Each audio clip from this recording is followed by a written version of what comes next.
ونشهد أن لا إله إلا الله وحده لا شريك له وأشهد أن محمدا عبده ورسوله الذي أرسله بالحق بشيرا ونذيرا وداعيا إلى الله بإذنه وسراجا منيرا فقد قال الله تعالى في كلامه المجيد وبرهانه التوحيد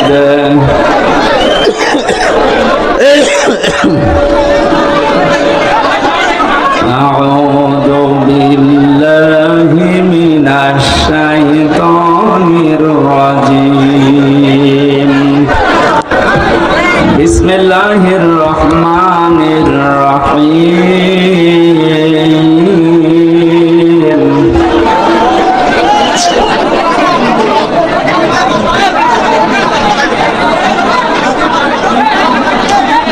والله يدعو إلى دار السلام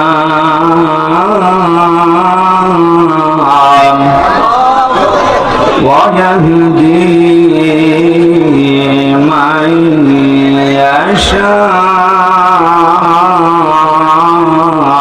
إلى صراط مستقيم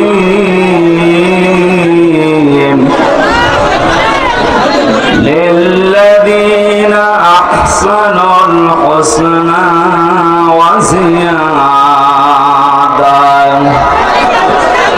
صدقت يا ربنا اللهم صل على سيدنا مولانا محمد وعلى آل سيدنا مولانا رسول আমার ভালোবাসা রসুল আমার আলো আশা রসুল আমার প্রেম বিরহের মূল আলোচনা রসুল আমার কাজে কর্মের অনুপ্রেরণা আলহামদুলিল্লাহ। বাংলাদেশের ঐতিহ্যবাহী জেলা যশোর চৌগাছা থানার অন্তর্গত রামকৃষ্ণপুর ঈদগাহ ময়দানে মহাবিশ্বের মহাবিশ্বর আমাদের মালিক আমাদের মনিব মহান রব্বুল ইজ্জত ওয়াল জালালের মুখের পবিত্র বাণী কোরআন কারীম ঐতিহাসিক তাফসীর ও কোরআন মাহফিল 2024 শ্রদ্ধাভাজন সভাপতি বিশিষ্ট আলেমে দ্বীন জনাব মাওলানা মুখতার আহমেদ এতক্ষণ পর্যন্ত যিনি আলোচনা রাখলেন বিশিষ্ট ইসলামিক চিন্তাবিদ শিক্ষাবিদ হাজার হাজার ছাত্রের উস্তাদ বিশিষ্ট রাজনীতিবিদ আমার শ্রদ্ধাভাজন ব্যক্তিত্ব জনাব অধ্যাপক মোহাম্মদ মতিয়ার রহমান আতালাল্লাহু উমরাহু ওয়া বারাকাল্লাহু ফি হায়াতি বলেন আমিন। মঞ্চে বসা ওলামায়ে কেরাম, সামনে বসা মুসলমান ভাইরা, পর্দার আড়ালের সম্মানিতা মা এবং বোনেরা, প্রশাসনের ভাইরা, প্রাণ প্রিয় যশোরবাসী, আল্লাহর দরবারে শুকরিয়া জানাচ্ছি যিনি আমাদেরকে এই প্রচন্ড গরমে কখন বৃষ্টি নেমে যায় বলা যায় না, এই জন্য আমি তাড়াতাড়ি চলে এসেছি। স্যারের আলোচনা এখন শুনতে পারলে আমাদের ভালো হতো। এখন শীতের সময় না তো, আজকে দুপুর বেলা ছিল আমার ওই সেই বাঘারপাড়া খাজুরা, যাওয়ার আধা ঘন্টা আগেও বৃষ্টি হয়ে গেছে। এই জন্য এখন যেহেতু কোনো গ্যারান্টি ওয়ারেন্টি নেই কখন বৃষ্টি নেমে পড়ে, এই কারণে আমি তাড়াতাড়ি চলে আসলাম। যে বাড়িতে এসে বসেছিলাম খাবার আনতে বললো, খাবার আনতে 40 মিনিট লাগছে। ছাতা খেয়ে আসতে আমার মনে হয় রাত 10টা পার হয়ে যেত। যদি বৃষ্টি নেমে পড়ে আপনাদের আয়োজন সব দেখা যাচ্ছে বেঁচতে গেল, মানুষ কষ্ট করে এসেছে।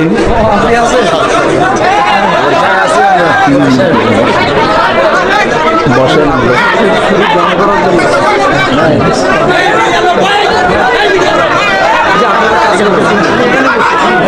একটু পিছিয়ে গেলে এই মানুষগুলো ডিস্টার্ব করবে, হয় না এভাবে।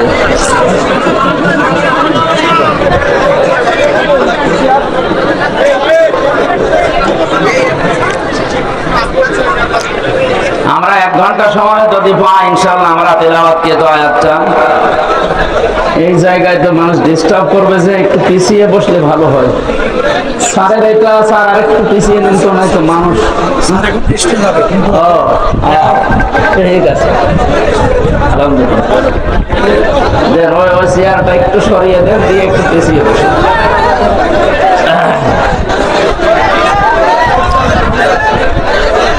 পিছিয়ে বসুন।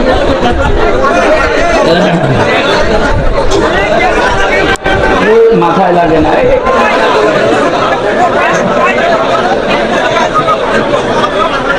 এটা একটু 2 আঙ্গুল সরিয়ে দিন।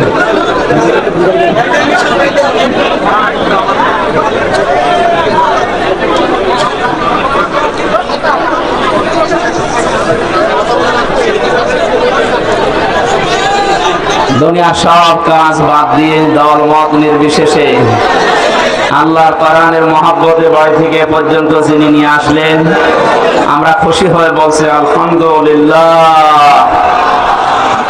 রব্বানা লাকাল হামদ হামদান কাসীরান তাইয়িবান মুবারাকান ফীহি ইয়া রাব্বি লাকাল হামদু কামা ইয়ানবাগি লিজালালি ওয়াজহিকা ওয়া আযীমি সুলতানি। বিশ্বনবী জানিয়েছেন, এক সাহাবী এই দোয়াটা পড়ছিলেন নামাজের পরে। নবীজি ডাক দিয়ে বললেন, সাহাবী আমি নবী, তুমি নবী না, আমি যা দেখতে পাই তুমি তা দেখতে পাও না। তুমি যখন এই কথাগুলো বলছিলে নামাজে, আল্লাহর ফেরেশতারা দেখলাম তোমার জীবনের নেকি লিখার জন্য প্রতিযোগিতা করছে, কে কত বেশি নেকি লিখতে পারে। আমরা যেহেতু এটা পড়লাম, এখন ফেরেশতাদের কাজ হবে আমাদের আমলনামায় তারা প্রতিযোগিতা করে নেকি লেখা আরম্ভ করবে ইনশাআল্লাহ। এত আওয়াজ কানে আসলে আমার তো জানা কথা ভুলে যাবো ছাতা, এত কথা হলো। এমনি 3 বছর ছেলে থেকে কত কিছু ভুলে গেছে, আবার যতটুকু আছে এও তো এর আওয়াজ সব ভুলে যাচ্ছে।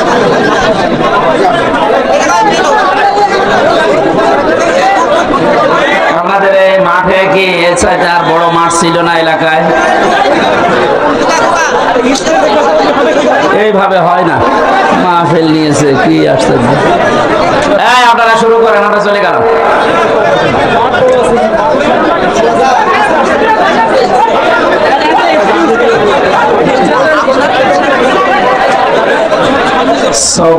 সুবহানাল্লাহ আলহামদুলিল্লাহ লা ইলাহা ইল্লাল্লাহ। আওয়াজ লাগবে আমার কানে আরো। সুবহানাল্লাহ আলহামদুলিল্লাহ লা ইলাহা ইল্লাল্লাহ লা ইলাহা ইল্লাল্লাহ মুহাম্মাদুর রাসূলুল্লাহ। আর একবার দরুদ শরীফ পড়বো, এর ভেতরে যদি আমার কানে আওয়াজ আসে আমি মোনাজাত করে বাড়ি চলে যাব। আল্লাহুম্মা সাল্লি আলা সাইয়্যিদিনা মাওলানা মুহাম্মাদ ওয়া আলি সাইয়্যিদিনা মাওলানা। এটা রেকর্ড হচ্ছে।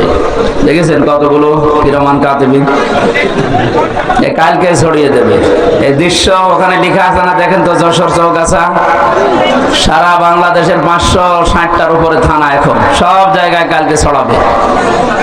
আপনাদের এই দৃশ্য দেখে ওরা জানাবেন যে এই যশোরের মানুষ এমনি একটা ঝামেলায় আছে, আপনাদের জেলা কি যেন আছে চাকলাদার না তারে নিয়ে। সে যাই হোক, নারায়ণগঞ্জে গেলে এক আল্লাহর ওলি আছে 72 রাকাত তাহাজ্জুদ নামাজ পড়তো, ওরা নিয়ে এক যন্ত্রণা আছে, ওই জেলার লোক। আর যশোরে আছে আল্লাহর ওলি নিয়ে, এ তো আর তাহাজ্জুদ পড়ে না, অন্য জায়গায় যায়।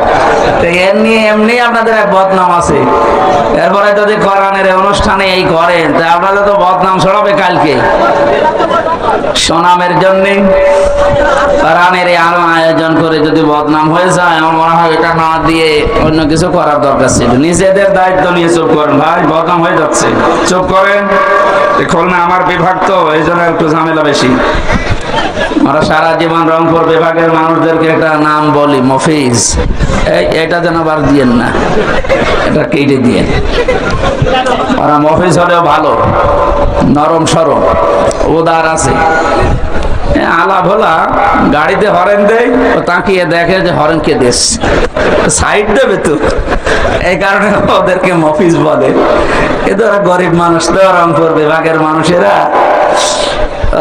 নবীজির হাদিস অনুযায়ী অন্যান্য বিভাগের চাইতে 500 বছর আগে জান্নাতে যাবে। ধনীদের চাইতে গরিবরা কত বছর আগে জান্নাতে যাবে? তোদের আর একটা সমস্যা আছে, বিড়ি বেশি খায়। আমাদের বিভাগে তৈরি হয় এটা, আর খায় ওরা। আমি যেখানে ছিলাম আতিশ গ্রুপে, স্যারকে বলেছিলাম যে এইটা বাদ দিন, যদিও এটা দিয়ে আপনাদের শুরুতে এটা বাদ দিয়ে অন্তত কোনো খাবার বানান। ওনারা এটা আমেরিকার কাছে বিক্রি করে দিয়েছে কত হাজার কোটি টাকায় যেন, ওটা দিয়ে এখন খাবার বানায়। 65 রকমের খাবার আকিস গ্রুপ এখন বাংলাদেশ সহ বিশ্বে সাপ্লাই দিচ্ছে। অনেকটা আফসোস করে বলেছিল যে জাতির লোকেরা, আকিস মিয়া, যতদিন পর্যন্ত আমি বিড়ি বানালাম ততদিন কেউ আমার ফতোয়া দিল না। যখন আমি মানুষের রোগ প্রতিরোধের জন্য, রোগ পরিষ্কার করার জন্য, রোগ ভালো হওয়ার জন্য একটা হাসপাতাল বানালাম, তখন যত রকমের ফতোয়া আমার পেছনে মানুষ দিতে আরম্ভ করেছে। যাই হোক, যে রকমের বদনাম ওই সমস্ত বিভাগের আছে, ওগুলো যেন আবার খুলনা বিভাগের গায়ে না লাগে। আপনারা নিজেরা দায়িত্ব নিয়ে না আর কথা বলেন না ভাইরা, আপনি যাই করেন দরকার। এই মাহফিলের পরে আপনারা আমি 10 মিনিট সময় দেবো, মারামারি করবে, কারণ ক্যামেরা তো আর থাকবে না, আমরা একটু দেখবো কেমন পারবে। কিন্তু কথা বলবেন না, কথা বলবেন না। পেছনে যারা দাঁড়িয়ে আছেন বসেন। আমরা কোরআনে প্রবেশ করছি, আর কোরআন কিভাবে মানুষের কাছে বলতে হয় এটা ধারণা আল্লাহ দিয়েছেন। আমার মন মতো বললে হবে? এটা কি মমতাজের কনসার্ট নাকি যে যা আছে সব দুলিয়ে দিলাম? কোরআনে কারীম জানাচ্ছে যে এইভাবে মানুষকে শোনাও, কিতাবুন উনজিলা ইলাইকা ফালা ইয়াকুন ফি সাদরিকা হারাজুম মিনহু লিতুনজিরা বিহি ওয়া যিকরা লিল মুমিনিন। বলেন আল্লাহু আকবার।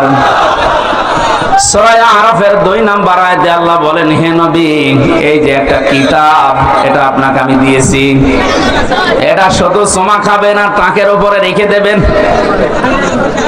এই এদিকে তাকান। কোরআনকে আল্লাহ এই জন্য আমাদেরকে দিয়েছেন যে শুধু চুমা খাবেন আর মাথার উপরে রেখে দেবেন? জবাব দেন।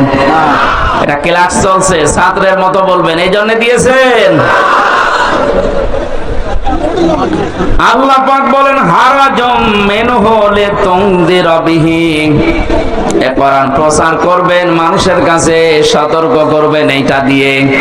কিন্তু একটা বিষয়, এই যে সাদরিকা আছে, এ কোরআন প্রচার করতে গিয়ে, তাফসীর করতে গিয়ে আপনার মনের ভেতরে যেন কোনো সংকীর্ণতা কাজ না করে, দ্বিধা দ্বন্দ্ব ভয় ভীতি এগুলো আপনার কাছে যেন না আসে। কারণ কোরআন প্রচার করতে গেলে এরকম কিছু আসবে, এটা আমি আল্লাহ জানি। হারজন শব্দের ব্যাখ্যা পেয়েছি তাফসিরে আমি দুইটা। এক নাম্বার, হে নবী, আপনি যখন কোরআন প্রচারে যাবেন, তাফসির করে শোনাবেন, দেখবেন অনেক মানুষ এমন সামনে বসা আছে, তারা কোরআনের বক্তব্য না বোঝার কারণে মন খারাপ করবে। এ ধরনের মানুষ দেশে নেই। আল্লাহ যেটা বোঝাতে চাই, হয়তো ওর মেধা ওই রকম নেই, ওর মাথায় ওই রকম ব্রেন নেই, ও না বুঝে আন্দাজে এক ধারণা করে হয় মন খারাপ করে না চলে যায়। দ্বিতীয় নম্বরে, আবহমান কাল থেকে এই পৃথিবীতে এমন এমন নিয়ম নীতি ইসলাম মনে করে মানুষ পালন করছে, যেটা আসলে ইসলামে নেই। আপনি যখন কোরআনের ব্যাখ্যা করতে যাবেন, ওইগুলো তো টিকবে না, ওগুলো সব বাদ চলে যাবে। এতদিন যারা ইবাদত মনে করে ওইটা পালন করছে, জীবনেও তারা আপনার কথা শুনবে না, আন্দাজে তখন আপনার প্রতি খারাপ ধারণা করবে। তখন বলবে এরা আল্লাহর ওলি মানে না, এরা পীর বুজুর্গ মানে না। কোরআনে কারিমে আল্লাহ আয়াতের পরে এই জন্যই এই শব্দগুলো এরপরে লাগিয়েছেন, ইত্তাবিউ মা উনজিলা ইলাইকুম মির রাব্বিকুম ওয়া লা তাত্তাবিউ মিন দুনিহি আউলিয়া কলিলাম মা তাদাক্কারুন। ইত্তাবিউ বহুবচন দিয়েছেন আল্লাহ। ও যশোরবাসী, এ বাংলাদেশে যারা একামতে দিনের দায়িত্ব পালন করে, এ মানুষগুলো এই বিশ্বাস নিয়েই একামতের দিনের রাস্তায় এসেছে যে এই দায়িত্ব পালন করতে গিয়ে যত সময় যাবে আমি জান্নাতের দিকে এগিয়ে যাব। এটা অন্তত যারা করছে, তারা যদি নাও করে, আমি করি ব্যক্তিগতভাবে, দিন কায়েমের জন্য একামতে দিনের দায়িত্ব পালন করতে যে সময়টুকু অর্থ যা কিছু ব্যয় হবে, আমার মেধা, যোগ্যতা, বক্তৃতা সব আমাকে জান্নাতের দিকে এগিয়ে নেবে। এই জন্য একামতে দিনের দায়িত্ব পালন করছেন যারা, নিজেকে ছোট মনে করবেন না, হীনমন্যতায় ভুগবেন না। আমি গ্যারান্টি দিয়ে যেতে পারি, আপনাকে আল্লাহ কোনোদিন জাহান্নামে দেবে না। কারণ দিন কায়েম করার জন্য যারা চেষ্টা চালায়, ওদের আর যাই করুক আল্লাহ জাহান্নামে দেবে না। এটা তো আমি বানালাম। আল্লাহ পাক বলেন, হাল আদুল্লুকুম আলা তিজারাতিন তুনজিকুম মিন আযাবিন আলীম। ওহে যারা ঈমানের দাবি করো, আমি কি আমার একটা ব্যবসার কথা বলে দেব, যেটা করলে তোমাদেরকে জাহান্নামের আগুনে যাওয়া লাগবে না, যন্ত্রণাদায়ক আযাব থেকে আল্লাহ তোমাদের বাঁচিয়ে দেবে। এই ব্যবসার কথা বলতে গিয়ে আল্লাহ যে সমস্ত জিনিসের নাম দিয়েছেন, তার 3 নাম্বার এইটা। এই পৃথিবীতে আল্লাহর দিন কায়েমের জন্য যারা জান আর মাল দিয়ে চেষ্টা চালায়, আল্লাহ পাক বলেন, যালিকুম খায়রুল লাকুম, এইটাই ভালো কাজ। আমি আজকে 500টা ভালো কাজের ব্যাখ্যা করার জন্য বাঘারপাড়ার খাজুরাতে বসেছিলাম, কিন্তু ওদের সময় কভার করেনি। একটা মাত্র ভালো কাজের ব্যাখ্যা ওখানে দিয়েছে। আল্লাহ যে আহসানু আমালার কথা জানিয়েছেন, যে আমি ভালো কাজ তোমাদের কাছ থেকে দেখতে চাই। পৃথিবীতে আল্লাহর দৃষ্টিতে যত ভালো কাজ আছে, তার 1 নাম্বার কাজ হচ্ছে আনাকিমুদ্দিন, দিন কায়েম করা। কোরআন এরকম 500টা আছে। এটা আমাকে জেলখানার ভেতরে বাংলাদেশের জীবন্ত শহীদ এটিএম আজহারুল ইসলাম, ওনার কাছে অনেকগুলো বই দেখেছিলাম, ফাঁসির কন্ডেম ছেলে, মাঝে মাঝে আমার কাছে পাঠিয়ে বলতো যে হামজাকে দেবে, এগুলো যেন পড়াশোনা করে বাইরে মানুষদেরকে ডেলিভারি দিতে পারে। আল্লাহর ওই বান্দাকে আল্লাহ যেন দ্রুত আমাদের ভেতরে ফিরিয়ে দেন, বলেন আমিন। তা জীবন্ত শহীদ লোকটা যে সমস্ত মিথ্যা অপবাদ গুলো দিয়ে ইসলামী আন্দোলনের একামতে দিনের দায়িত্বশীল মানুষগুলোকে দুনিয়া থেকে বিদায় করে দিয়েছে, পৃথিবী এখন প্রমাণ পাচ্ছে, দেখতে পাচ্ছে, এগুলো পুরাটাই প্রতিহিংসার ফসল। এটাও তো বানালাম নাকি? শহীদ মীর কাশেম আলী, শহীদ আব্দুল কাদের মোল্লা রহমতুল্লাহ আলাইহে। গত কয়েকদিন আমি গিয়েছিলাম ফরিদপুরের মোল্লা সাহেবের কবরে। আমি ছোট থেকে বড় পর্যন্ত যতগুলো মানুষের সাথে ওই গ্রামে মিশেছি, প্রত্যেকটা মানুষ বলছে না, যাকে ফাঁসি দেওয়া হয়েছে এটা ওই কসাই কাদের না, ইনি আব্দুল কাদের মোল্লা। গোলাম মাওলা রনি সাহেব ওনার সাথে জেলে ছিলেন।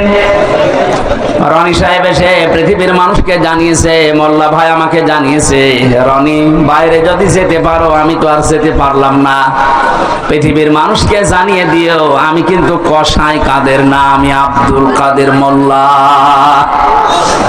যে অভিযোগে আমাকে অভিযুক্ত করে দুনিয়া থেকে ওরা বিদায় দিচ্ছে, আল্লাহর কসম আমি এই দোষে দোষী না। উনি কেন বলবে, আমি নিজেও তো বলছি। আমাদের 3টা বছর জেলে রেখেছিল, কয়েকদিন আগে আমার এই মামলা পুরা ওরা ঠিসমিস করে দিয়েছে, একেবারে বেকসুর খালাস দিয়েছে। তাহলে আদালত থেকে প্রমাণ পেয়েছে যে আমি নির্দোষ, আমার কোনো দোষ নেই। কথা বলেন না কেন? এতে মোবাইলটাও 3 বছর পরে ফেরত দিল। তন্ন তন্ন করে খুঁজেছে, এটা গ্রামের বাড়ি থেকে শুরু করে একেবারে যেখানে থাকি আমি, আকিস গ্রুপে ছিলাম, প্রত্যেকটা জায়গা চুল চেরা বিশ্লেষণ করে এই 3টা বছরের পর মাত্র 5-6 দিন আগে আমাকে আদালত বলেছে আপনি মুক্ত, কোনো দোষ আপনার পেলাম না। আমি আদালতে মনে হয় বলতে গেলাম যে আমার নিয়ে আদালত, এই 3টা বছর তো আপনার কাছে আমার মামলা ছিল, এতদিন পর্যন্ত তো বললেন না যে না এ মামলার কোনো মাল ম্যাটারেস নেই, কি দেখে বিচার করব, এখন বলছেন কেন? উনি এটাই বলতো যে হুজুর কিচ্ছু করার নেই, আমার হাত বাঁধা। কি বাঁধা? বলেন বলেন। এদেশের 1628টা চেয়ার আছে, এই চেয়ার না, 1628টা চেয়ারের 1627টা চেয়ারে হাত বাঁধা ছিল, শুধু একটা চেয়ারের হাত খোলা ছিল।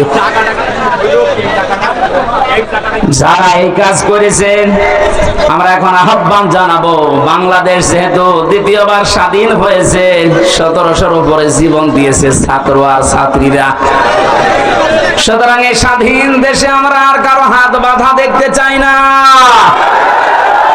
এদেশে যত হাত বাঁধা আছে সব যেন আমার এই বিচারপতির মতো খুলে যায়। প্রত্যেকেই যদি স্বাধীনভাবে হাত খোলা কাজ করতে পারে, 1,10,000-এর উপরে এখন মামলার আসামি জেলখানায় আছে। আমার মনে হয় কমপক্ষে 80,000 মানুষ এমনিতে বের হয়ে যাবে যদি হাত খোলা বিচারপতি পাওয়া যায়। আমি আশা করছি 3টা বছর আমাকে যেভাবে করেছিল, একামতে দিনের দায়িত্বে যারা ছিলেন আমার মনে হয় তাদেরকেও এইভাবেই করেছিল। জালেমদের হাতে ক্ষমতা, চেয়ার, আইন আর কানুন বানানোর ক্ষমতা থাকার কারণে ওরা মন মতো যা ছিল তাই করেছে। আমারটা যেমন বেকসুর খালাস পেয়েছি, আল্লাহর কসম যেগুলো মারা গেল, শহীদ হয়ে গেল, এ মানুষগুলো জীবিত থাকলে কেউ বেকসুর খালাস পেয়ে যেত। কোরআনের পাখি শহীদ আল্লামা দেলাওয়ার হোসেন সাইদি রহমতুল্লাহ আলাইহি, অনেকে বলছে উনি মারা গেছে, কে বলেছে মারা গেছে? ওনাকে মেরে ফেলা হয়েছে, ওনাকে মেরে ফেলা হয়েছে, এর বাস্তব প্রমাণই ওনার হাসিটা। কথা বলেন। আমি নিজে আমার বাবার যা আছে, আমার যা আছে, যদি ইসলামের খুঁটিনাটি বিষয়গুলো আমি মেনে জান্নাতে যেতে পারতাম, কসম খোদার জীবনও আপনাদেরকে আমি দিন কায়েম করা লাগবে এই ঝামেলাপূর্ণ কথা বলতাম না। এটা যে কত বড় যন্ত্রণা। আল্লাহ যেহেতু ইত্তাবিউ দিয়েছেন যে সবাই মিলে অনুসরণ করো, সবাই মিলে ইত্তেবা করো, একজন করলে হবে না, এই জন্যই তো আমরা সবাইকে নিয়ে অনুসরণ করতে চাই। সুখবর একটা আছে, বাংলাদেশে ইসলামী দল যতগুলো আছে প্রকাশ্য শিরক এবং বেদাত যারা করে এরা বাদ দিয়ে অন্তত আল্লাহ একজন আছে, কেবলাকে কেবলা বলে মানে এইরকম কিছু নিয়ম নীতিতে যারা কাউকে শরীক করে না, কাউকে বিশ্বাস করে না আল্লাহ বাদে, এ মানুষগুলো দেখলাম আজকে সব এক হওয়ার জন্য ঐক্যবদ্ধ হচ্ছে। জালেমরা তো পালিয়েছে, মুনাফিক যারা এদের গায়ে অনেকের এখন আগুন লেগে গেছে, কারণ এরা চিন্তা করছে এভাবে যদি সব এক হয়ে যায়, আমরা 5 তারিখের পর থেকে যেভাবে শুরু করেছিলাম এই কাজও বন্ধ হয়ে যাবে। ওরা বুঝে ফেলেছে, এখানে আশা করছি যেভাবে এগিয়ে যাচ্ছে সবাই মিলে অনুসরণ করার জন্য ধর্ম বিষয়ক উপদেষ্টা যিনি আছে ডক্টর আফামা খালিদ হোসেন, আল্লাহ তার হায়াতে তার যে বাসিহাতে কল্লিয়া বাড়িয়ে দেন, বলেন আমিন। লোকটার চেষ্টা এবং ইখলাস যা দেখতে পাচ্ছি, আশা করছি ইসলামের সূর্য সামনে আমরা এদেশে দেখতে পাবো ইনশাআল্লাহ। এই জন্য যারা আছি আমরা ছোটখাটো বিষয় নিয়ে মত পার্থক্য বাদ দেওয়া লাগবে। একটা হোস্টেলে 100 জন খাবার খায়, সকালের নাস্তা কলার পাউরুটি। 20 জন হোস্টেল ম্যানেজারকে আহ্বান জানিয়েছে যে স্যার এটা যেন ঠিক থাকে। 80 জন বলছে না এটা আমরা আর খাবো না, নতুন মেনু আমাদেরকে দেন। কিছু কিছু ছেলেরা বলছে আমাদেরকে খিচুড়ি দেওয়া লাগবে সকালে, কেউ কেউ বলছে আমাদেরকে চিড়া দেওয়া লাগবে, কেউ কেউ বলছে আমাদেরকে রোল দেওয়া লাগবে। আর ওই যে 20 জন ওরা বলছে যা আছে ওইটাই আমরা চাই, কলা পাউরুটি। ম্যানেজার বলছে এভাবে হবে না, ভোট দেওয়া লাগবে, আমি তো একবারে পাল্টিয়ে দিতে পারি না। ভোট দেওয়ার পরে দেখা গেল ওই যে আগে যে 20 জন আছে কলার পাউরুটি ওটা ঠিকই আছে, সিড়া যারা চেয়েছিল তারা 18 জন হয়েছে, যারা খিচুড়ি চেয়েছে তারা 17 জন, যারা রোল চেয়েছে তারাও 15 জন। এভাবে ভাগ ভাগ করতে করতে 20 পর্যন্ত আর চাইনি, আগে যা ছিল ওইটাই কায়েম হয়ে আছে। কি বসালাম বলেন তো, এদেশে 20 জন মাত্র এখন আগের যে সিস্টেম গুলো ছিল ওইটাই চালু রাখতে চাচ্ছে, কিন্তু আমরা এখন 80 জন পাল্টিয়ে গেছি। এই কথা বলছেন, আমরা এই 80 জন মিলে এখন যদি এই ছোটখাটো বিষয় নিয়ে মত পার্থক্য করি, কিয়ামতের আগে আমরা 20-এর উপরে যেতে পারবো না। এই জন্য সব বাদ দেওয়া লাগবে। কার কয় কলি টুপি, কার লম্বা টুপি, কার জব্বা, কার সিরা, কে হাত বাঁধে, কে মোনাজাত করে, এগুলো সব বাদ দেন। আল্লাহ একজন আছে, রাসূল আমার নেতা, এই বিশ্বাসে যারা বিশ্বাসী তারা আমরা এখন 80 জন। আরো জোরে, আমরা কোন বিষয় নিয়ে আর সামনে ঝামেলা যেন না করে। 80 জন যদি ঠিক থাকতে পারি, ভোট যদি 80টা এক জায়গায় পড়ে, ওরা তো 20 জন চালিয়ে আসছে আগে থেকে, কিয়ামত পর্যন্ত ওরা আর বাড়বে না, কারণ আমাদের বরদোয়া লেগে আছে। রব্বি লা তাযার আলাল আরদি মিনাল কাফিরিনা দাইয়ারা ইন্নাকা ইন তাযারহুম ইউদিল্লু ইবাদাকা ওয়ালা ইয়ালিদু ইল্লা ফাজিরান কাফফারা। বলেন আল্লাহু আকবার। হযরত নূহ দোয়া করেছিলেন, মাবুদ বহু চেষ্টা চালিয়েছি 9.5 বছর 900 বছর ধরে, এ মানুষ ভালো হয়নি, তোমার কাছে আমি শেষ পর্যায়ে বরদোয়া দিলাম, এদের আন্ডা বাচ্চা পর্যন্ত যেন জমিনে না থাকে, কারণ যেইটা থাকবে ওইটা দিয়ে তোমার বান্দাদেরকে গোমরা বানাবে। আমরা এই 53 বছর, কোরআনের পাখি প্রায় 50 বছর চেষ্টা চালিয়েছে, কিন্তু জালেমদের পরিবর্তনের কোন সুযোগ ওরা গ্রহণ করেনি। কথা বলে না কেন? চেষ্টা তিনি কম চালিয়েছিল। অধ্যাপক মতিয়ার রহমানও চেষ্টা চালিয়েছে, বহু কায়দায় উনি বুঝিয়েছে আপনাদের। কিন্তু 20 জনের যে অবস্থা, ও সারা জীবন কলা পাউরুটি যাবে। এক কথা বলছেন না কেন? 80 জন আমরা পরিবর্তন হয়ে এই পর্যায়ে এসেছি, আর ওরা সেই 20 জনই আছে। ও কিয়ামতের আগে আর পাল্টাবে না। কেন পাল্টাবে না? খাতামাল্লাহু আলা কুলুবিহিম ওয়া আলা সামিইহিম ওয়া আলা আবসারিহিম গিশাওয়া ওয়া লাহুম আযাবুন আযীম। আল্লাহ পাক বলেন, ওদের অন্তরে আমি মোহর লাগিয়ে দিয়েছি, ওদের কানের উপরে, ওদের চোখের উপরে পর্দা লাগিয়েছি। কঠিন যন্ত্রণাদায়ক আযাব ওদের জন্য রেডি আছে।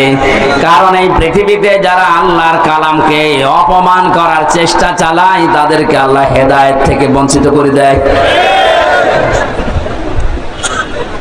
হযরতে আব্দুল্লাহ বিন মাসউদ রাদিয়াল্লাহু তাআলা আনহু কোরআনে কারীমের সূরা রহমান নাযিল হওয়ার পর বিশ্ব নবীকে জানিয়েছিলেন, হে নবী, আমারে অনুমতি দেন, আমি কাবার চত্বরে একটু তেলাওয়াত করি। ওনার কণ্ঠটা খুব সুন্দর ছিল। ডাক দিয়ে বলেন, ঠিক আছে, মন খুলে দিয়ে পড়তে থাকো। সূরা রহমান হচ্ছে কোরআনে কারীমের সবচাইতে সুন্দর সূরা। তিনি তেলাওয়াত আরম্ভ করলেন, আর রহমানু আল্লামাল কুরআন খালাকাল ইনসানা আল্লামাহুল বায়ান। তেলাওয়াত করছিলেন এভাবে, হঠাৎ আবু জেহেল শব্দ শোনার পরে এসে হযরতে আব্দুল্লাহ বিন মাসউদের কানের উপরে দিয়েছিলেন এক থাপ্পড়। কান দিয়ে গলগল করে রক্ত বের হয়ে ওই দিন থেকে তিনি চিরদিনের জন্য কালা হয়ে যান, আর শুনতে পাননি। এই যে বধির হয়ে গিয়েছিলেন কানে, বদরের ময়দানে আল্লাহ পাক কোরআনে কারীমের অপমানের শোধ নিয়েছিলেন। যখন আবু জেহেল ঠান্ডা ফ্রিজের মতো পড়েছিল মাছ আর মুহাফিজের বাড়ি খেয়ে, আব্দুল্লাহ বিন মাসউদ ওখানে যাবার পরে দেখলেন ঠান্ডা ফ্রিজ পড়ে আছে। বুকের উপর চড়ে বসলেন, ডাক দিয়ে বলেন, তা আবু জেহেল, তোমাকে আমি সময় দিলাম, এখনো পর্যন্ত মুহাম্মদুর রাসূলুল্লাহর কালেমাটা মেনে নাও। আমি নবীর কাছে সুপারিশ করব, বিশ্ব নবী তোমারে মাফ করে দেবে। আবু জেহেল ডাক দিয়ে বলে, মাসউদ, আব্দুল্লাহ ছেলে মুহাম্মদ তোমাদেরকে জাদু করেছে, আমার পর্যন্ত আসতে পারে নাই। বলেন নাউজুবিল্লাহ। এখানে এখনো কথা বন্ধ হয়নি। এরা কি ইয়ারকি মারার জন্য এসেছে?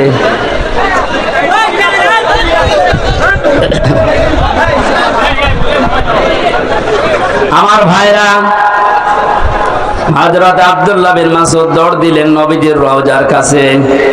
তাবর ভেতরে দেখেন বিশ্ব নবী মুহাম্মদুর রাসূলুল্লাহ হাত তুলে মোনাজাতে লিপ্ত আছে।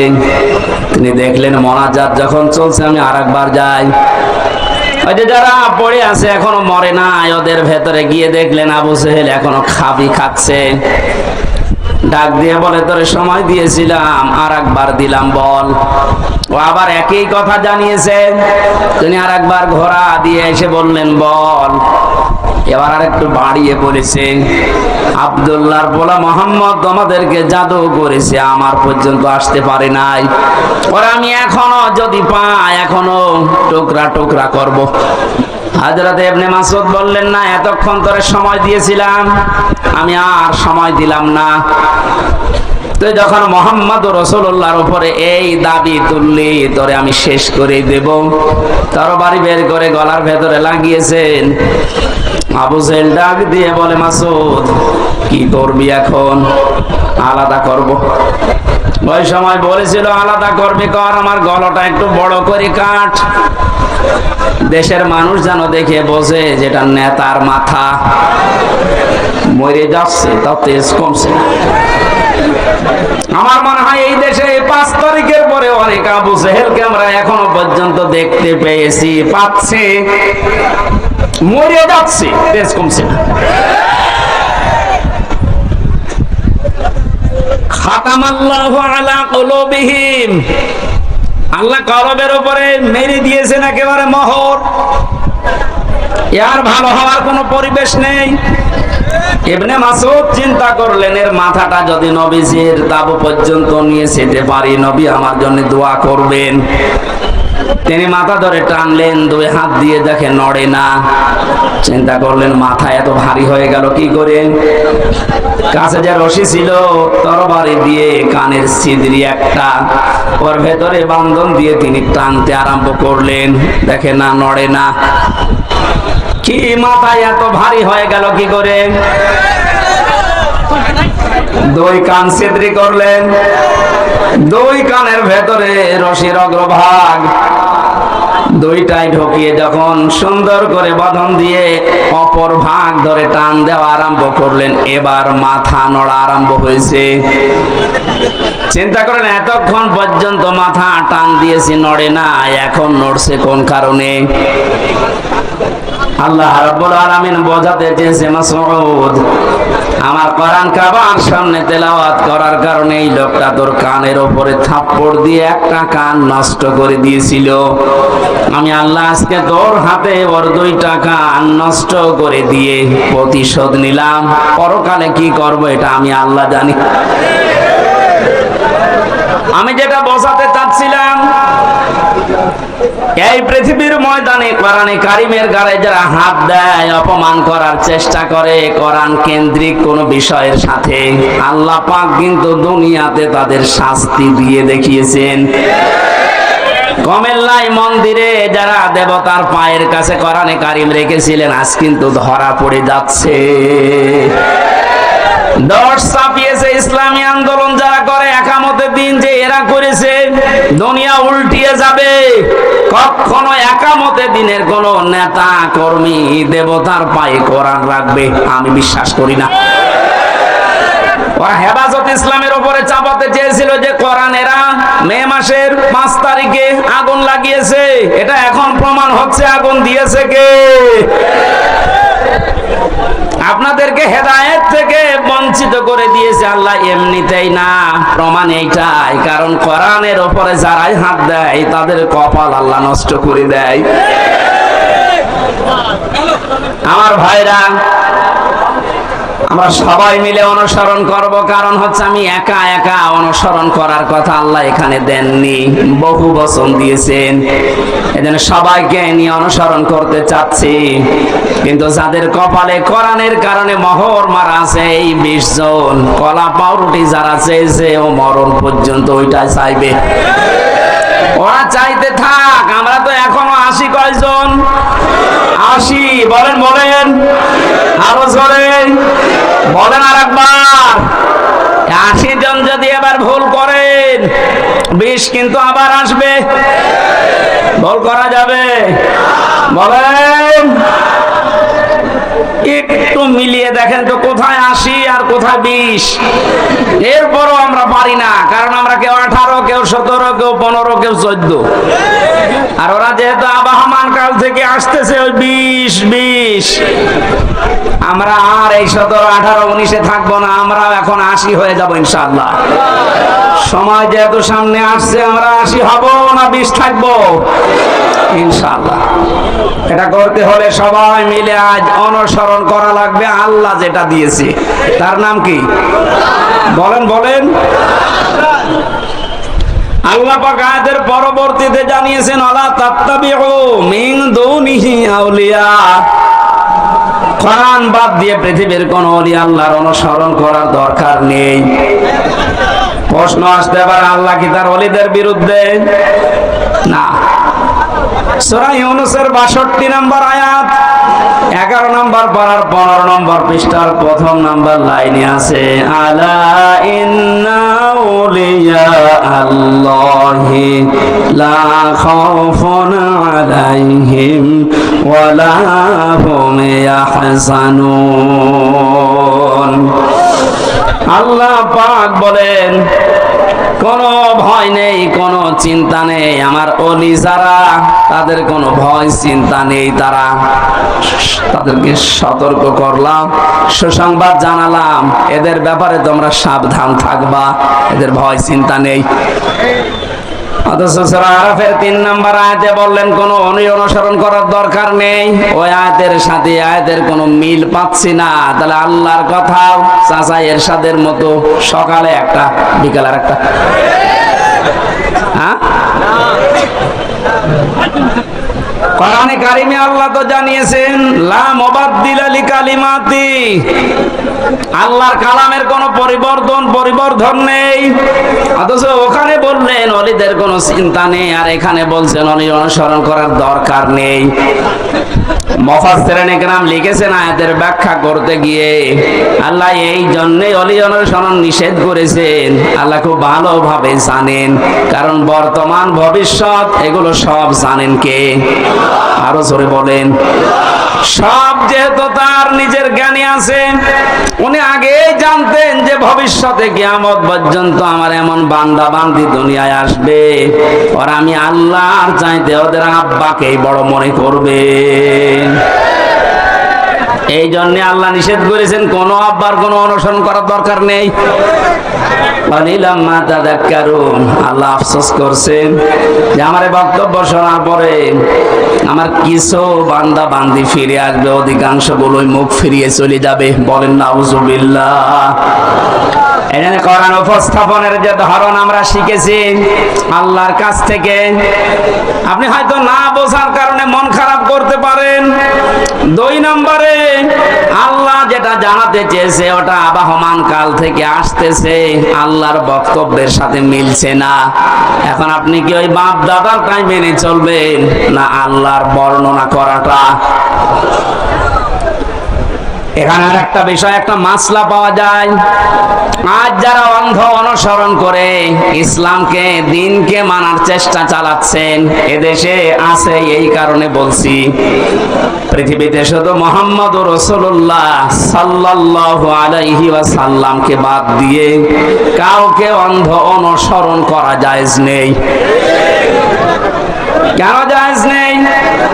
কারণ উসওয়াতুন হাসানা এই শব্দটা শুধুমাত্র মুহাম্মদুর রাসূলুল্লাহকে আল্লাহ দিয়েছেন। পৃথিবীর কাউকে আল্লাহ উসওয়াতুন হাসানা এটার গ্যারান্টি দেয়নি। লাকাদ কানা লাকুম ফি রাসূলিল্লাহি উসওয়াতুন হাসানা, অবশ্যই তোমাদের জন্য মহত্তম আদর্শ লুকিয়ে রেখেছি আমি আল্লাহ রাসূলুল্লাহর জীবনে। কার জীবনে? বলেন। আল্লাহকে এখানে বলতে পারতেন না যে আব্দুল্লাহ বিন মোহাম্মদ ইবনে আব্দুল্লাহ, তার জীবনের ভেতরে আমি লুকিয়ে রেখেছি। তার নাম তো আল্লাহ জানতেন, কেন তার নামটা এখানে উচ্চারণ না করে রাসূলুল্লাহ দিলেন? কারণ তিনি মুহাম্মদুর রাসূলুল্লাহ এই শব্দটা পেয়েছিলেন নবী হওয়ার পর থেকে।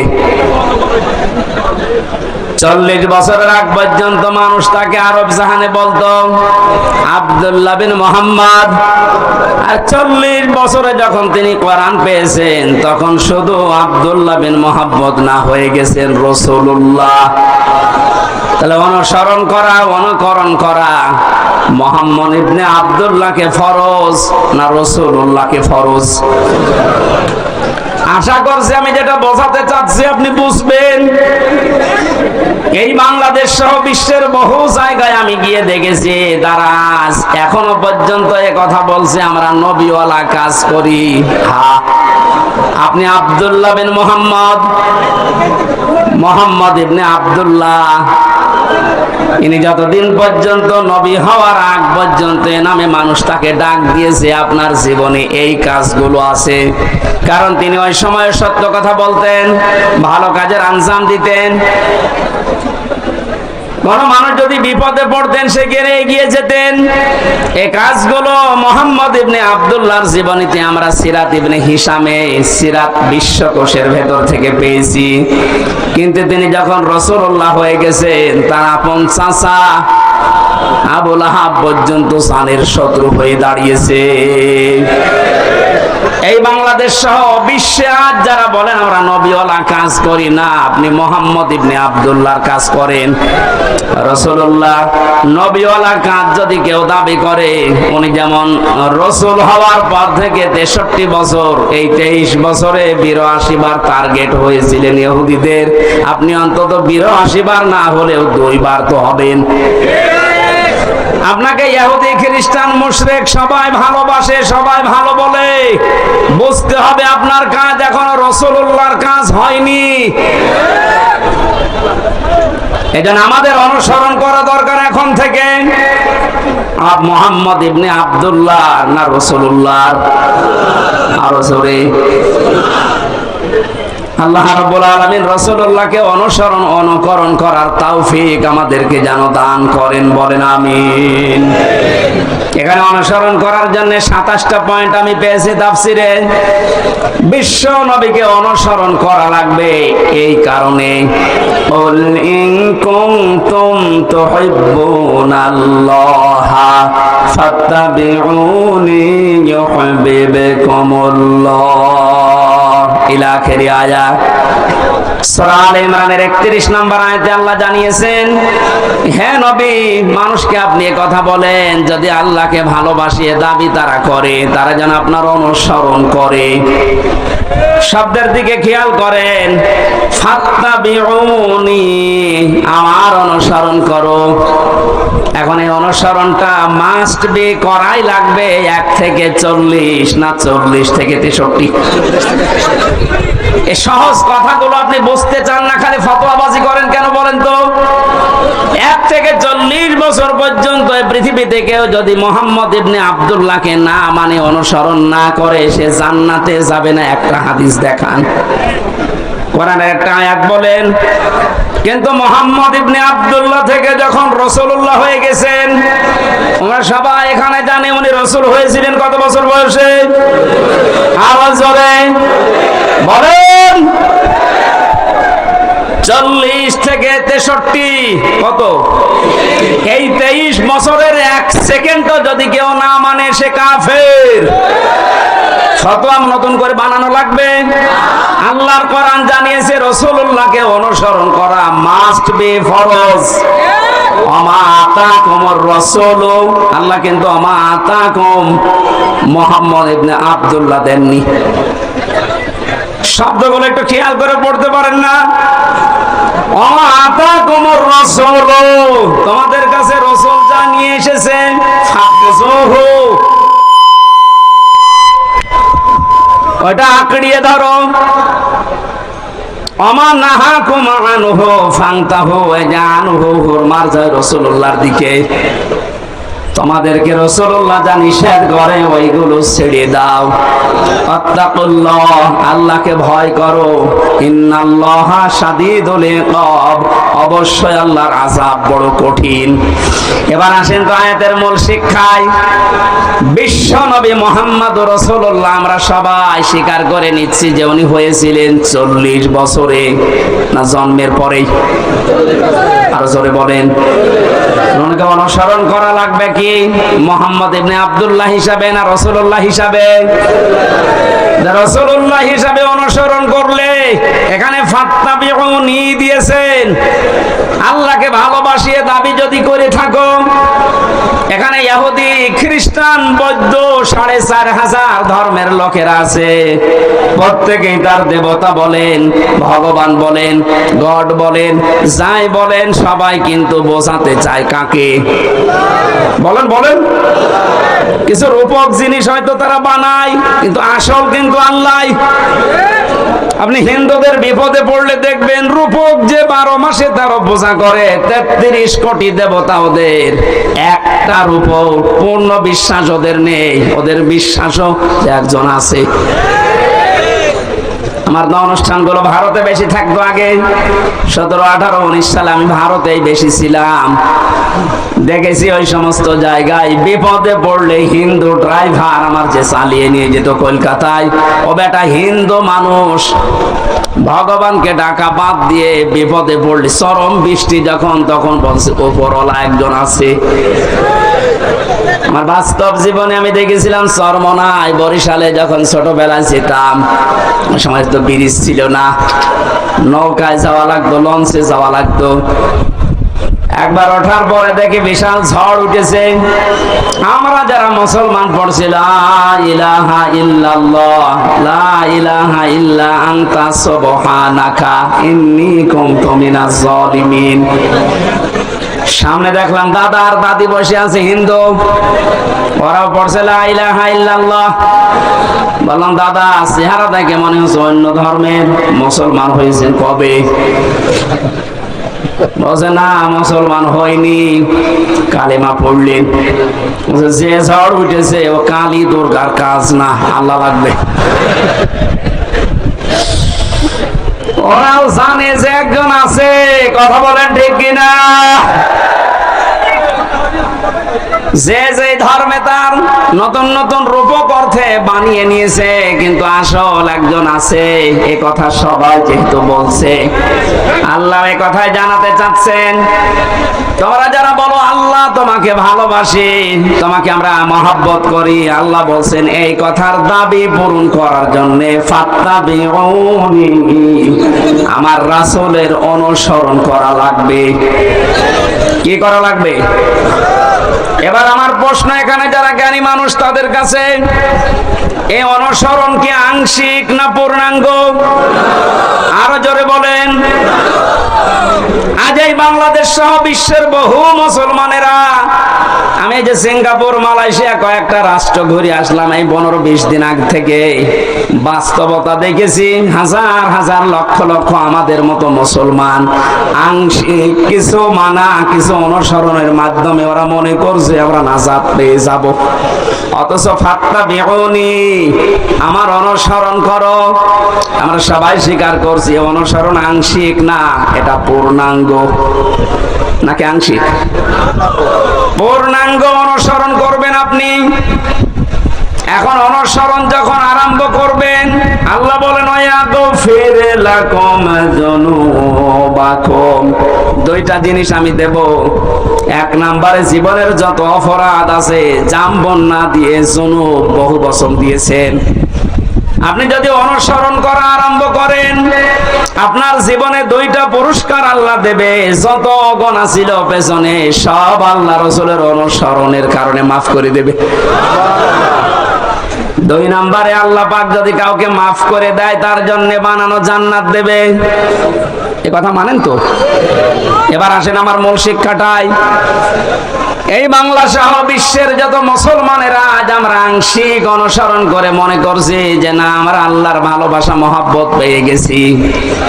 আপনি হয়তো নামাজে রাসূলকে মানেন, রোজাতে রাসূলকে মানেন, হজ করতে গিয়ে রাসূলের অনুসরণ মতো হজ করেন, যাকাত দিতে গিয়ে রাসূলুল্লাহর অনুসরণ করেন। বিশ্ব নবী যে বিচার করেছিলেন কোরআন দিয়ে, সেইটাই আপনি আর রাসূলকে মানেন না, তখন মেনে নিয়েছেন ব্রিটিশকে। আরো আসতে বলেন। আপনার অনুসরণ কি আংশিক হয়েছে না পূর্ণাঙ্গ? আংশিক অনুসরণের মাধ্যমে আল্লাহর মহব্বত ভালোবাসা পাওয়া যাবে না। আর আল্লাহর মহব্বত যদি পাওয়া না যায়, জান্নাতও যাওয়া যাবে না। কারণ আল্লাহ ইউহিব্বুকুমুল্লাহ দিয়েছেন, এটা মজারে বর্তমান, ভবিষ্যৎ, প্রেজেন্ট, ফিউচার। কোন মানুষ যখন পূর্ণাঙ্গ অনুসরণের জন্য সিদ্ধান্ত নিয়ে লেগে পড়বে, আল্লাহ পাক বলেন আমিও তাকে ভালোবাসা শুরু করব। এখানে কত জ্ঞানী মানুষ আছেন, আপনার বিবেকের কাছে আপনার আমার প্রশ্ন, আপনার শরীর থেকে শুরু করেন, 3.5 হাত বডি, আপনার পরিবার, আপনার সমাজ, আপনার রাষ্ট্র, আপনার আন্তর্জাতিক নীতি তাকান, সব জায়গায় অনুসরণ যদি পূর্ণাঙ্গ আপনি না করেন, আল্লাহর কোরআন বলছে আপনাকে আল্লাহ এখনো ভালোবাসা আরম্ভ করে নাই। তাহলে এই আয়াত অনুযায়ী বাংলাদেশে হাজার হাজার পীর আল্লাহর ভালোবাসা এখনো পায়নি। বেশি বলে ফেললাম। আশা করছি আমি যেটা বোঝাতে চেয়েছি এখন থেকে আর অপূর্ণাঙ্গ না, আমরা পূর্ণাঙ্গ অনুসরণ করতে চাই রাসূলুল্লাহকে। আজকের আমার তেলাওয়াত কি তো আয়াত ওইটাই, সূরা ইউনূস 25 নম্বর আয়াত, কোরআনে কারীমের 10 নম্বর সূরা। এটা 11টা রুকু আছে, 109টা আয়াত আছে। মক্কায় নাযিল হয়েছে। একটা আয়াত আর একটা আয়াতের আংশিক পড়েছি। আল্লাহ রাব্বুল আলামিন জানিয়েছেন। এবার আমি তাফসীর আকারে শুরু করছি, জবান খুলে পড়েন। আউযু বিল্লাহি মিনাশ শাইতানির রাজিম। বিসমিল্লাহির রহমানির রহিম।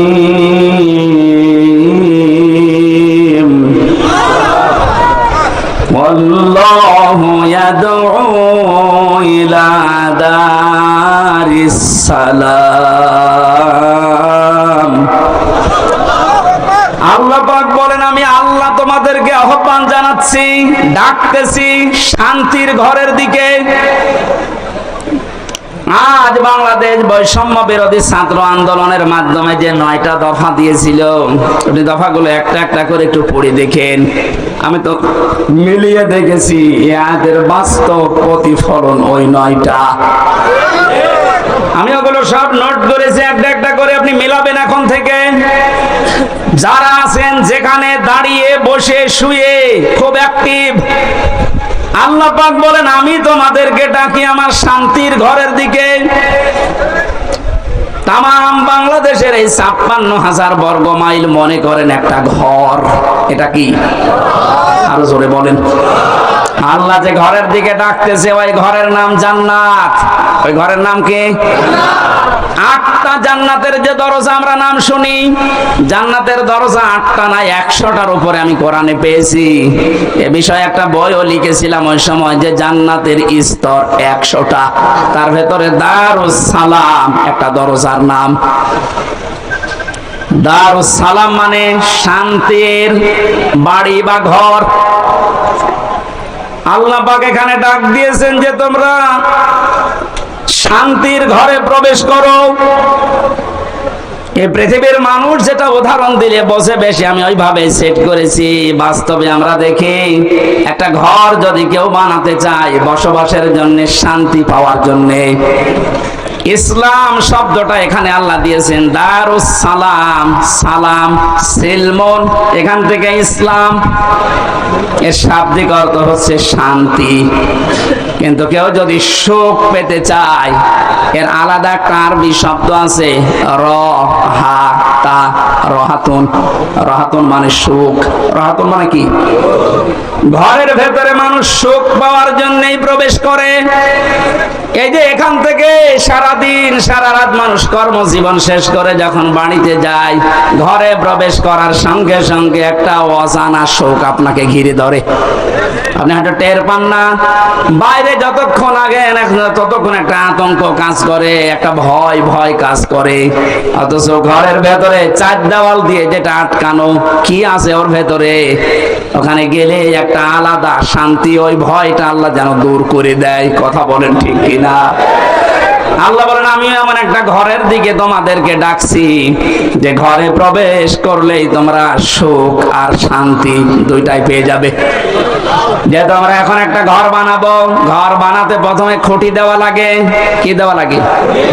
খুঁটি বা পিলার দেওয়া লাগে।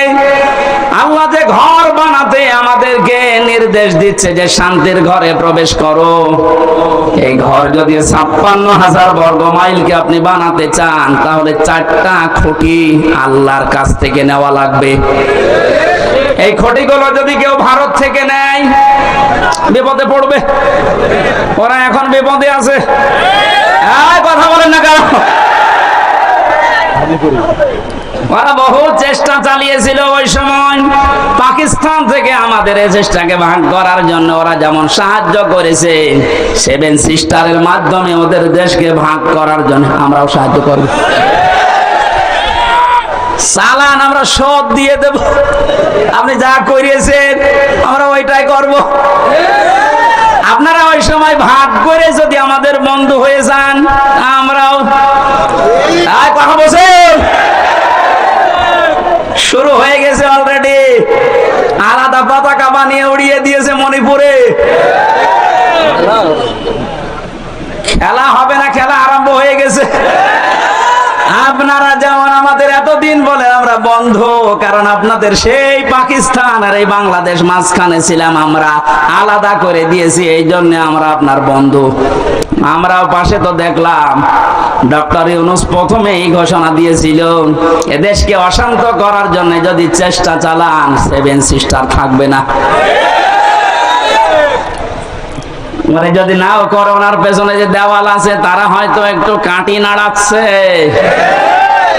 আন্তর্জাতিক যে বিষয়গুলো আমি এখানে বলতে চাচ্ছি না। যাই হোক, আমি এতটুকু টাচ দিলাম, ওরা আমাদেরকে পাকিস্তান থেকে আলাদা করে যদি ওরা বন্ধু হয়, ওদেরকে আমরা এই 7 সিস্টার 7টা অংশে ভাগ করে বন্ধু হব। আমরা তো ওরা একটা করেছিল, আমরা 7টা করে দিচ্ছি। আমরা আরো বড় বন্ধু না?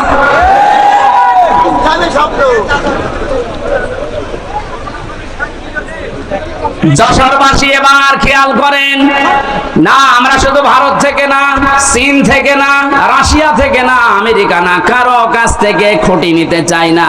আল্লাহ যে খুঁটি দিয়েছে শান্তির ঘর বানাতে, আমরা ওই খুঁটি নেব। আমার কথার অর্থ বোঝার চেষ্টা করেন, খুব খেয়াল করে শুনবেন। আমি কোরআনে কারীম থেকে পেয়েছি, 1 নম্বরে আল্লাহ পাক বুনিয়াল ইসলাম আলা খামসিন শাহাদাতি আল্লাহ ইলাহা ইল্লাল্লাহ। এই যে হাদিসটার ভেতরে 5টা বিষয় আছে, তার 4টা খুঁটি আমি সেট করেছি। নামাজ, রোজা, হজ আর যাকাত, এই 4টা খুঁটি মজবুত ভাবে গেড়ে দেওয়া লাগবে। খুঁটি থাকলে হয় না। ঘরকে শান্তির ঘর বানাতে হলে বেড়া দেওয়া লাগে। কথা বলেন না কেন? কোরআনে কারীম থেকে আমি বেড়া বের করেছি 4টা। 1 নম্বরে বেড়া, 1 নম্বরে বেড়ার নাম হচ্ছে রাজনীতির বেড়া। এটা যেহেতু চলছে এখন দেশে, এটা পরিষ্কার করা লাগবে। 4টা বেড়া দিতে হয়, চারদিকে দেওয়াল দেওয়া লাগে। 1 নাম্বার দেওয়াল তুলতে হবে রাজনীতির দেওয়াল। এটা অলরেডি আরম্ভ হয়ে গেছে এখন। যেহেতু আমরা শান্তির ঘর চাই, আর পৃথিবীতে শান্তির ঘরের দেওয়াল দিতে হলে রাজনীতি, এটা লেনিনের কার্ল মার্ক্সের না, রাজনীতি নেওয়া লাগবে রাসূলুল্লাহ।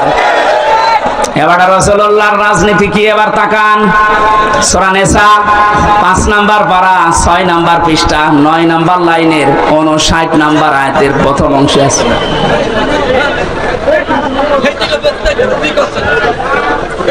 শেষ করে দেব না?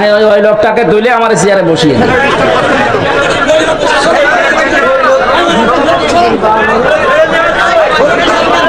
সুবহানাল্লাহ আলহামদুলিল্লাহ লা ইলাহা ইল্লাল্লাহ।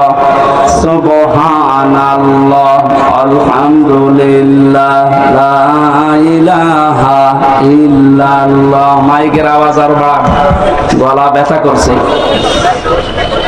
সুবহানাল্লাহ, এই দেখলেন না? এটা অসমস্যা, মাইকের কিন্তু বদনাম করে দেবো। এখন আওয়াজ দিচ্ছে না, গলাটা নষ্ট করার জন্য ধান্দা আছেন না?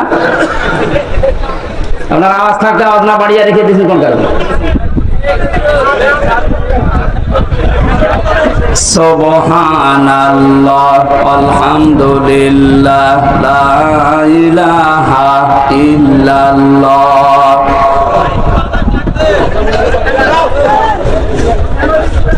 ফ্যানটা একটু সাইলেন্ট করতে থাক। লা ইলাহা ইল্লাল্লাহ মুহাম্মাদুর রাসূলুল্লাহ।